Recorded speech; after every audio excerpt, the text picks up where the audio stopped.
6 decades later, we're still struggling to be truly united. What do you think is the missing link, and what would you do to contribute to a hastening process for African unity? Yeah.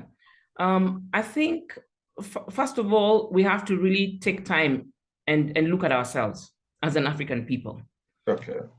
I think we have to look at our mindsets, because how are we thinking? How we think, so are we, right?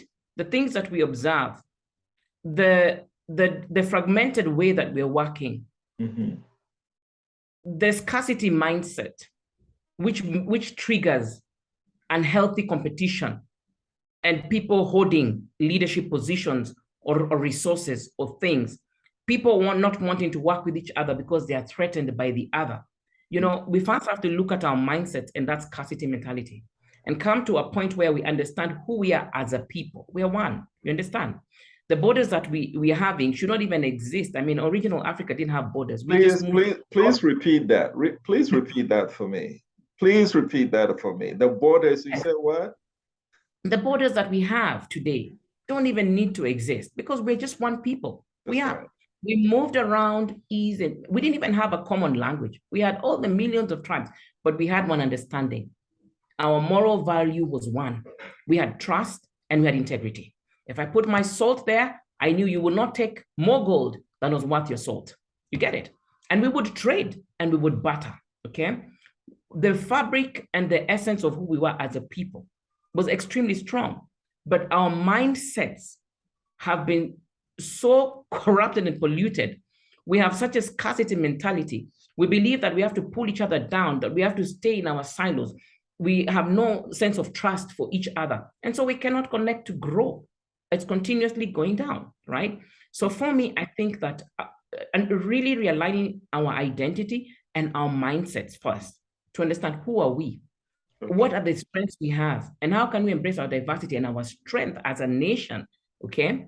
We have, look at the topography, look at the waters, you know, the river coverage, the arable land. Why are we having, for example, in my country, at this last 2-3 months, 4 million hungry Kenyans? Should not be a case when we have such arable land. And it comes down to our leadership again, comes down to our mindset, comes down to who we are as a people, okay? And so for Africa unity, I think that the place to start is in transforming our mindsets and in realigning our identity as a people and as a nation. Everybody that I speak to about unity, they point to the mind. Why do you think our minds are so messed up? And there's no prettier way to put it other than the fact that our minds are messed up. Look, the first time you and I met was through a mutual friend at Kempinski Hotel in Accra. Yeah. But for the introduction, when she said, "Oh, this is my friend from Kenya," I would have seen you as just a sister. Who cares what passport you hold, right? But exactly. This communal thing, this brotherliness, we can't seem to penetrate to the minds of the ordinary African.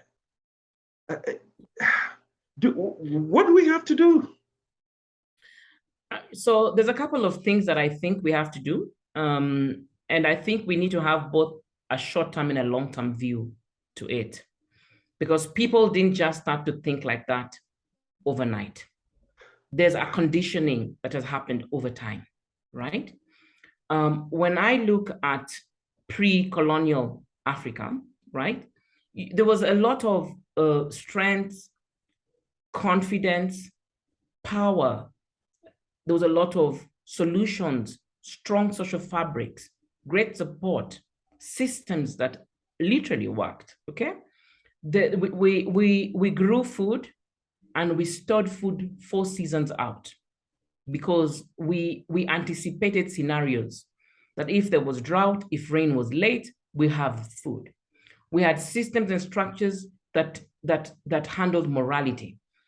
People were taught to do right by each other, that you're your brother's keeper. I mean, you know, our oldies, even when I was growing up, you know, even probably when you were growing up, we didn't belong just to our parents. We belong to the community. If exactly. you did wrong, anything wrong, somebody else's mother was whipping you around and bringing you to your parents saying this one, and your parents would say, thank you for whipping them up for me. And then you got a second whipping at home. At home, you get it. So it was, the structures that existed ensured that there were the morality level, the moral consciousness, integrity, those kind of things were ingrained as a society. It was not so-and-so's son. It was not so-and-so's. There was that confidence of, it's our community. These are our children. Yes. These are our future. So no one gloried in another's child being bad. No one gloried in another's child being sick, because it was one of our children. Exactly. So that is where the phrase, it takes a village to raise a child, comes from. Exactly. Now, when you look at development, and which has its pros and it has its cons, right? In the way that we saw it. And then you look at the introduction of colonization on the continent, you definitely see certain things introduced and certain things eroded, right? Immediately, people had to leave the villages to come to cities for work. So the social fabric began to break, right? Community began to break. People begin to become nucleus, living in ecosystems. People stopped having responsibilities for people, but rather their nucleus, right? And we began to fragment. And then our education system was conditioned in a way to develop workers rather than problem solvers, rather than entrepreneurs, rather than producers. So you have people who are waiting to be told what to do as a population, right? So, and this is over time. So you can't wake up and start telling people, start thinking about other people, start thinking about being a producer when they've already been conditioned for over 2 decades. But are we spending enough resources to unlearn those things? It seems like every government comes in, oh, I want to build roads, I want to do this. But we first have to unlearn those things before we can even get to that point, don't you think? Exactly. And that's why when I told you one of the things that's driving my presidency is to come to a position where I can say that let's look at our education system. Let's look at our moral value as a population. Let's look at our core values as citizens. And let's look at how we're going to realign a lot of the things that are important that make a person, okay? Because then if you realign those at critical mass, then you have a population that thinks a certain way at critical mass. Then you can say, now we become producers, but it's going to be short-term and long-term. And if we do it, and if we do this simultaneously in the continent, so we're having leaders who are thinking forward-thinking, they're visionary, they're thinking abundance rather than scarcity. They're not looking at being the leader, the only leader who has the solutions, but thinking about, I can contribute for this time and pass it on to other people because we are one. You understand? I can work with my brother in West Africa and my brother or sister in South Africa, and we can become, a strong force that creates great things in our continent, the thinking.